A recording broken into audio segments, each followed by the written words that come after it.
going? My name's Joe, and while I was doing some Christmas shopping online, I stumbled across this really cool light-up bat signal, and I wondered how it would look with my Batman action figure collection. Before I bought it, I checked YouTube to see if there were any good video reviews of this light-up bat signal. I could only find a couple of reviews for this bat signal, and neither one of them compared it to 6 or 7-inch scale action figures. So today, as a public service, I thought it would be fun to show you this bat signal, all of its features, and give you comprehensive size comparisons with a bunch of Batman figures that I have in my collection, so that you can determine whether or not it will work with your display. Let's get started. Cheers.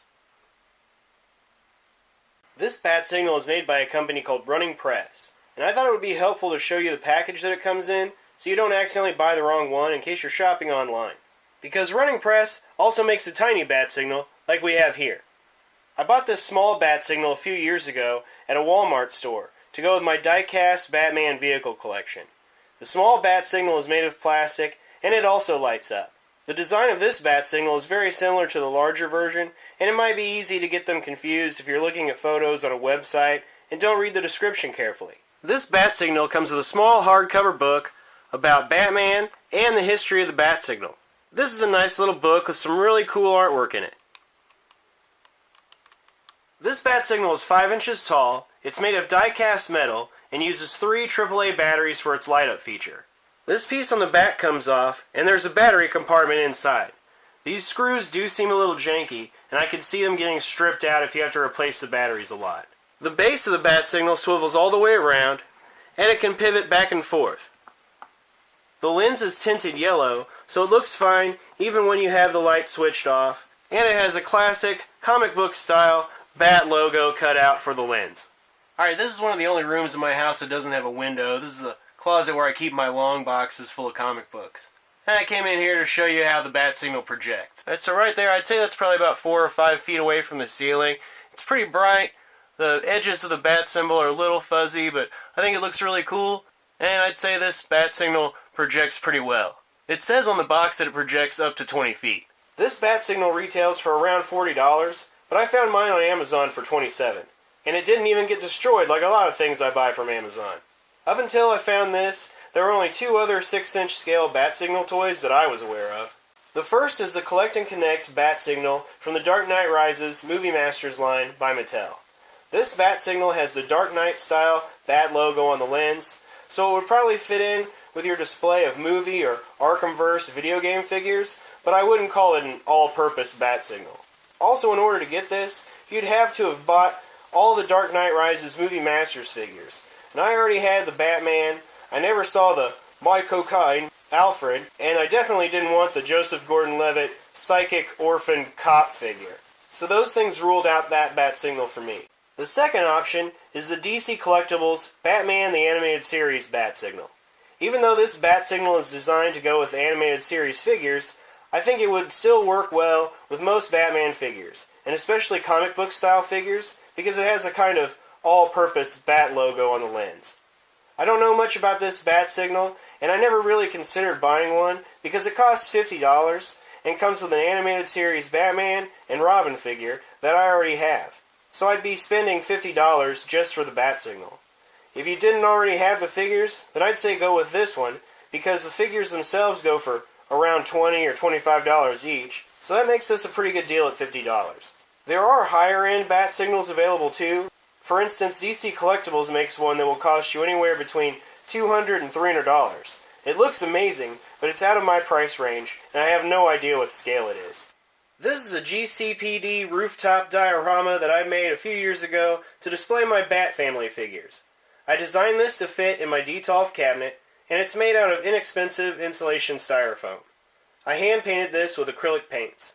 This is the base for the Collect and Connect bat signal from one of the Dark Knight Rises Movie Masters figures that I did buy. And this is my custom bat signal that I made out of a spotlight prop that came with a WWE wrestling figure. This actually did light up at one point, but I didn't do a great job of wiring it, and I couldn't get it to work after we moved houses a couple of years ago. It just has a regular light bulb inside, and the light wasn't focused enough for it to actually project. But it did light up at one point. Alright, let's kick off the comparisons with these Mattel Batman Unlimited Dark Knight Returns Batman figures. On the left is a stock version, and on the right is a custom repaint that I did. Alright, here's another custom Batman figure that I made using the DC Multiverse 30th Anniversary Dark Knight Returns Walmart exclusive Batman figure next to the DC Multiverse Carrie Kelly Robin figure. Next up we have the DC Multiverse 30th Anniversary Edition Walmart exclusive Dark Knight Returns Batman figure next to the DC Multiverse Dark Knight Returns Armored Batman figure. Here's the running press die-cast bat signal with the Arkham Knight Commissioner Gordon figure and the Arkham Origins Batman figure by DC Collectibles. Here we have the Toys R Us exclusive Arkham City Batman figure by Mattel. I really love the color scheme on this figure and the classic bat symbol on his chest, but the articulation on this guy really sucks. Here's the Mattel Young Justice Batman figure that came in the set with the big diorama piece that looked like a building with a gargoyle on it. Here we have the DC Direct Tim Sales style Batman and Commissioner Gordon figures from Long Halloween and Dark Victory. Here we have the 1966 Batman Classic TV Series Robin and Batman figures by Mattel. Here we have the DC Collectibles Earth 2 Bruce Wayne Batman figure. Earth 2 is kind of like the New 52's answer to Justice Society, and this Batman was pretty short-lived in that comic book series, but I really love this costume design. Here's the DC Multiverse Batman v Superman Armored Batman figure and a couple of DC Multiverse Justice League Parademon figures that I just picked up at Toys R Us. Buy one, get one, 40% off. So I paid like $30 for these two figures. Even though I didn't really like Justice League that much, I think these figures are pretty rad for $15 each. Here we have the DC Collectibles Batman the Animated Series Commissioner Gordon, Batman, and Robin figures. Here's the recent DC Collectibles Afterbirth Batman figure. Here's the NECA Toys R Us exclusive Batman Begins 7-inch Batman figure. Here we have the Dark Knight Movie Masters Batman figure and the Dark Knight Rises Movie Masters Commissioner Gordon figure from Mattel. Here we have the DC Multiverse Super Friends Batman figure. This might be one of my new favorite Batman figures. I absolutely love the cloth cape. I think the color scheme is really nice. And I really love that bright yellow bat symbol on his chest. And next to him we have the DC Universe Classics Wave 16 Robin figure. This is the DC Collectibles Designer Series Liber Mayhem Batman, based on artwork from Brian Azzarello's Joker graphic novel and Batman Noel, which was written and illustrated by Liber Mayhem. I was really stoked for this figure when it was solicited, but it's really disappointing. Having it in hand, the articulation really sucks. About the only thing you can do with him is have him stand straight up in a neutral pose like this, like he's waiting on a bus. Here we have the DC Universe Classics Wave 10 Batman figure in the all-black suit. I think this was supposed to be an homage to the old Toy Biz Batman figure that was released in conjunction with the 1989 Batman movie. Here's the DC Collectibles Icons Last Rites Batman. And even though the scale is off on these figures, I still had a lot of hope for this line. I think the DC Icons Harley Quinn fits in really well with my DC Universe collection. And I was really looking forward to that Jim Ballant 90s era Catwoman before she got canceled. And I was really hoping that the DC Collectibles Icons figures could supplement my DC Universe Classics collection and fill in some of those gaps. But unfortunately, that was not the case.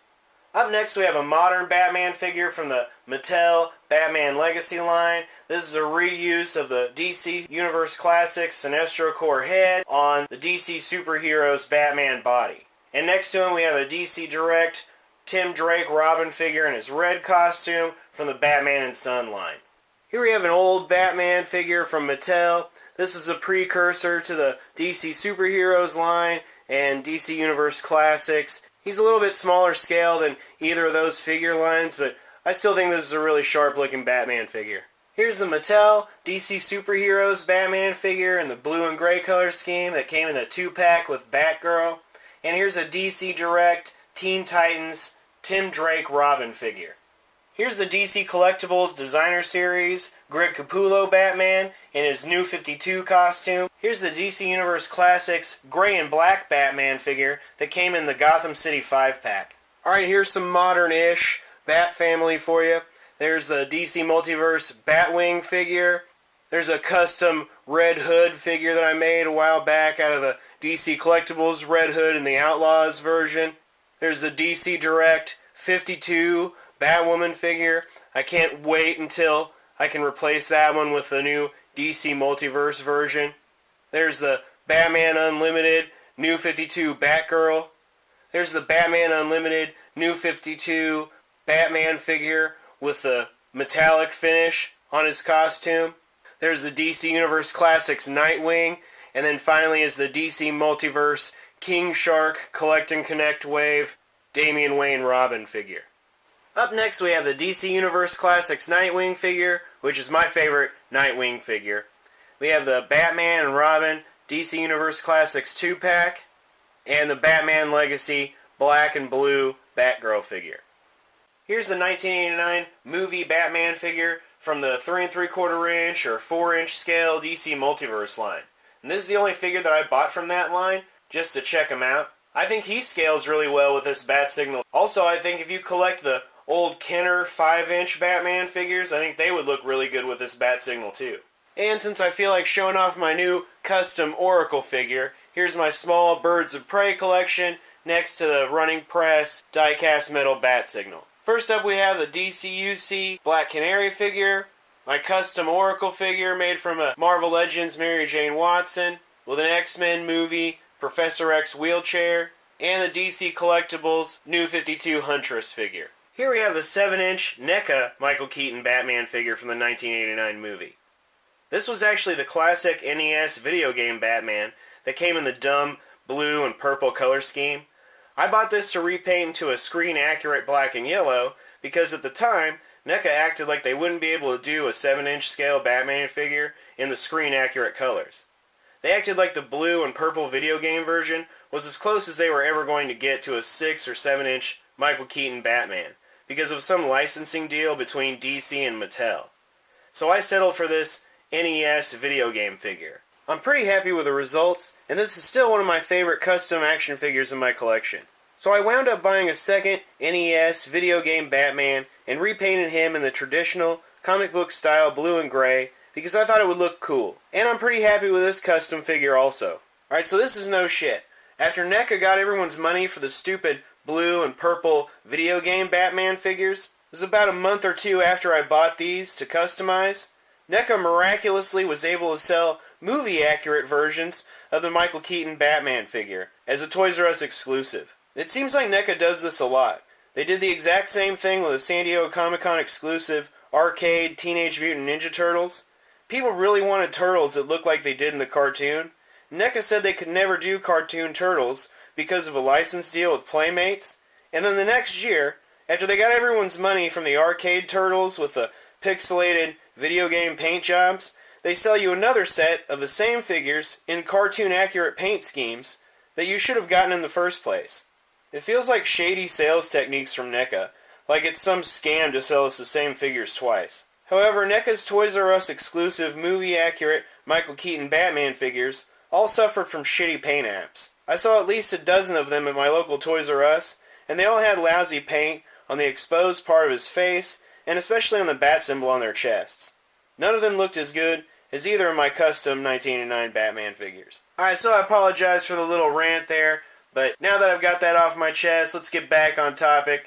I think this bat signal looks really great with 6 inch figures especially. You might be pushing it with some of the 7 inch scale figures, but I still think it looks good. And bottom line is, you shouldn't let anybody else tell you how to display your collection. If you think it fits, then it fits. So there you have it. There's my review of the running press, die-cast metal, light-up bat signal. I'm really stoked to add this to my collection, and I'd still have been happy with this even if I had spent $40 on it. So I'm thrilled to have only paid $27. I think it scales really well with 6 and 7 inch figures and would make for a really nice display piece even if you don't collect action figures. I hope you found this video entertaining and informative.